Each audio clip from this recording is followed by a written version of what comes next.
RC coupled amplifier is a very useful amplifier when we want higher gain in any application.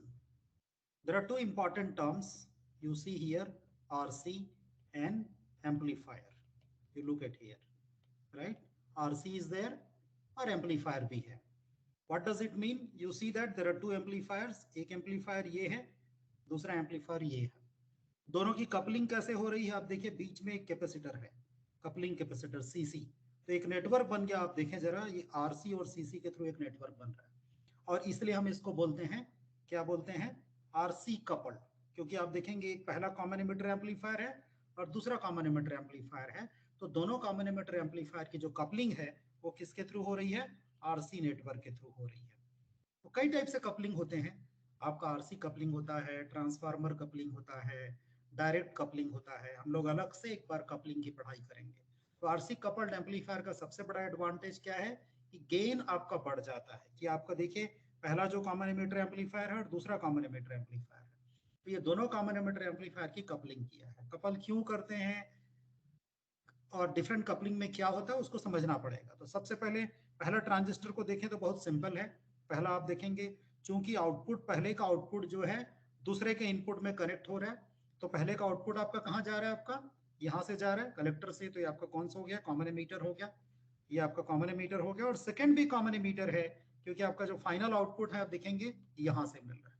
तो जरा समझते हैं कि ये सारे जो कैपेसिटर्स और रेजिस्टेंसेस लगे हैं वो क्यों लगे हैं, अच्छे से समझना पड़ेगा. तो पहला जो कॉमन एमिटर जो Q1 है, जो मैं बोल रहा हूँ, ये Q1 ट्रांजिस्टर है. आप देखेंगे R1 और R2 क्यों लगाते हैं, आपको पता होगा, बयासिंग देने के लिए. यदि हम वोल्टेज डिवाइडर की बयास करें ताकि ट्रांजिस्टर में स्टेबिलिटी अच्छा हो. So in order to provide good stability in the transistor, what do, we provide the biasing. ये पहला कैपेसिटर आपका एक तरीके से ब्लॉकिंग कैपेसिटर की तरह काम कर रहा है. आपको जो सी इनपुट है या इनपुट कैपेसिटर बोल सकते हैं, ये ब्लॉकिंग कैपेसिटर कैसे ब्लॉक करता है आपको पता है, 1/ω/c 1/2πfc होता है. तो जब आपका डीसी होगा तो डीसी के लिए फ्रीक्वेंसी कितना होता है, 0 हर्ट्ज. तो इंपिडेंस कैपेसिटेंस कितना ऑफर करेगा, इनफाइनाइट. तो इस तरीके से डीसी को ब्लॉक कर देगा और आपका एसी को अलाउ करेगा. और फिर उसके बाद ये स्टेबल ट्रांजिस्टर है. और आपको पता होगा ये जो कैपेसिटर जो सी लगा है पैरेलल में आरई के, वो क्यों लगाते हैं, बाईपास कैपेसिटर है, ताकि कोई भी नेगेटिव एम्पलीफिकेशन, नेगेटिव फीडबैक के थ्रू आपके इसमें एम्पलीफायर के गेन को कम ना कर सके, उसके लिए बाईपास कैपेसिटर लगाया जाता है. और उसके बाद हम देखिए आपका आरसी के क्रॉस, आप देखेंगे आरसी के क्रॉस आपका आउटपुट मिलना चाहिए, ये वाला जो आरसी. तो आरसी और सीसी के थ्रू हमने दूसरे डिवाइस को कनेक्ट किया है. दोनों ही ट्रांजिस्टर, आपका जो सेकंड ट्रांजिस्टर Q2 है, ये भी आपका वैसे ही है. आप देखेंगे कॉमन इमिटर ट्रांजिस्टर. तो हमने किया क्या है, दो कॉमन इमिटर एम्पलीफायर्स को हमने क्या कर दिया, यहाँ पे देखिए एक आपका Q2 हो गया, ये भी कॉमन इमिटर है, ये भी कॉमन इमिटर है. तो दोनों कॉमन इमिटर ट्रांजिस्टर एम्पलीफायर को हमने क्या कर दिया, कपल कर दिया. ऐसा होने का फायदा क्या है, सबसे बड़ी बात है दोनों कास्केड में है. कास्केड होने के बाद हम पढ़ेंगे कि दोनों के जो वोल्टेज गेन है डायरेक्टली मल्टीप्लाई हो जाते हैं. करंट गेन मल्टीप्लाई तो होते हैं, लेकिन कोई एक्स्ट्रा फैक्टर भी मल्टीप्लाई हो जाता है. जब हम कैस्केडिंग पढ़ेंगे तो उस समय हम इस बात को देखेंगे, राइट. तो इतना तो पक्का है कि यदि हमको अच्छा गेन चाहिए तो आरसी कपल्ड एम्पलीफायर यूज कर सकते हैं. लेकिन दूसरा एडवांटेज क्या है, जरा समझते हैं इसमें. ये भी उसी तरीके से डायग्राम है, आप देखेंगे सेम डायग्राम है. ये आपका Q2 है और ये आपका Q1 है. तो मैं जैसा बोल रहा था, मान लो इसका वोल्टेज गेन AV1 है, दूसरे का वोल्टेज गेन AV2 है. तो जो डायरेक्ट मल्टीप्लीकेशन होता है वो आपका वोल्टेज गेन हमको यहाँ पे मिलता है. तो types of multi-stage amplifier where different stages of amplifiers are connected. मतलब मल्टी स्टेज एम्पलीफायर है, यहाँ पर दो स्टेज दिखा रहे हैं. आप दो से ज्यादा स्टेजेस को यदि आपको कनेक्ट करना है तो दो से ज्यादा स्टेजेस भी आप इसमें कनेक्ट कर सकते हैं, राइट. तो फिर देखेंगे रेजिस्टेंस कैपेसिटेंस की कपलिंग है, पहले स्टेज को दूसरे से कनेक्ट किया है.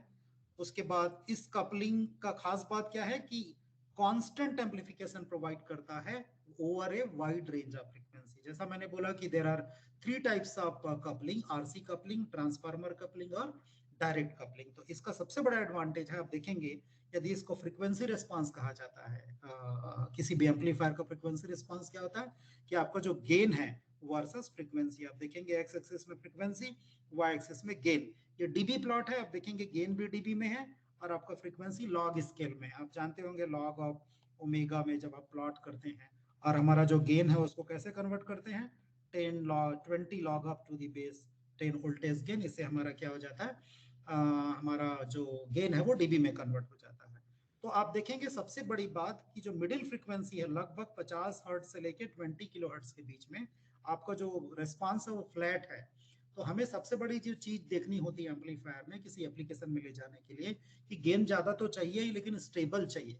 अदरवाइज आप देखेंगे लोअर फ्रीक्वेंसी और हायर फ्रीक्वेंसी तरफ यदि जा रहे हैं तो आपका गेन जो है आप देखेंगे रिड्यूस हो रहा है। तो कांस्टेंट गेन मिलता है मिड फ्रीक्वेंसी में और इसीलिए पर्टिकुलरली 50 हर्ट्ज 50 हर्ट्ज से 20 किलो हर्ट्ज के रेंज में इस एम्पलीफायर को बहुत अच्छा माना जाता है।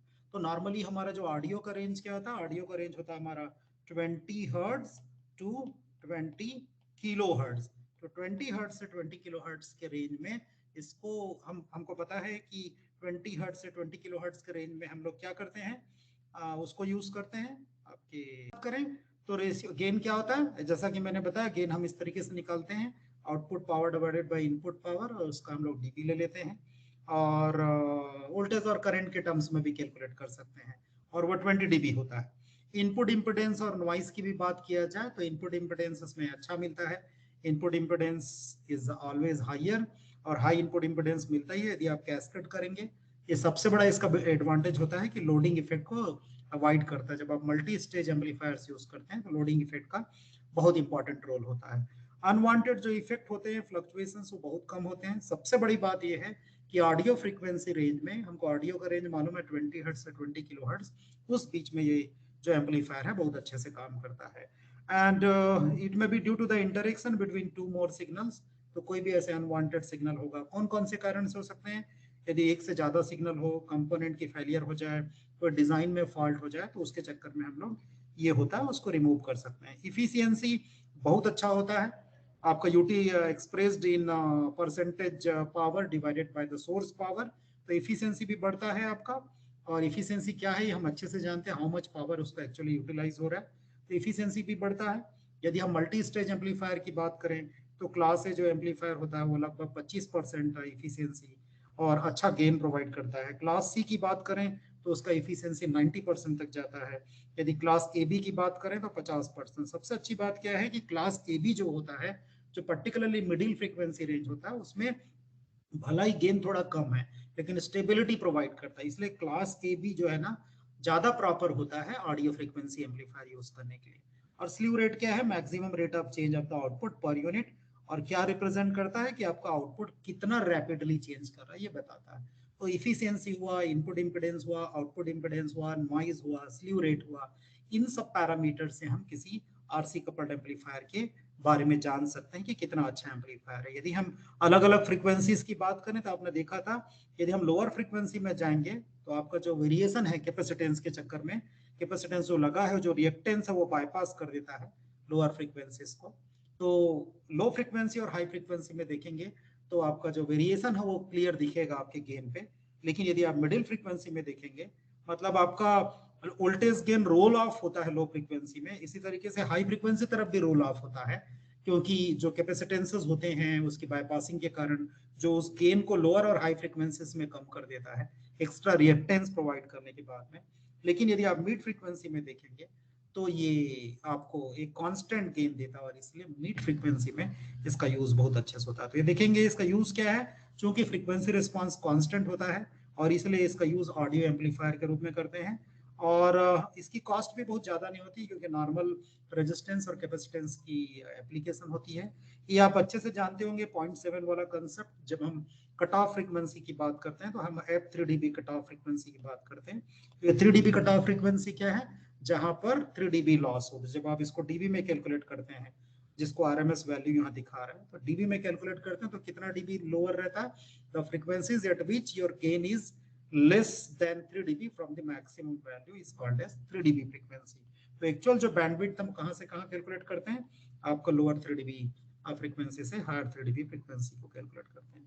कुछ ड्रॉबैक्स भी हैं, जैसे वोल्टेज और जो पावर गेन है वो बहुत हाई नहीं होते यदि इफेक्टिव लोड रेजिस्टेंस नहीं हुआ। एजिंग इफेक्ट जरूर दिखता है ट्रांजिस्टर के कारण, तो नॉइज हो सकते हैं।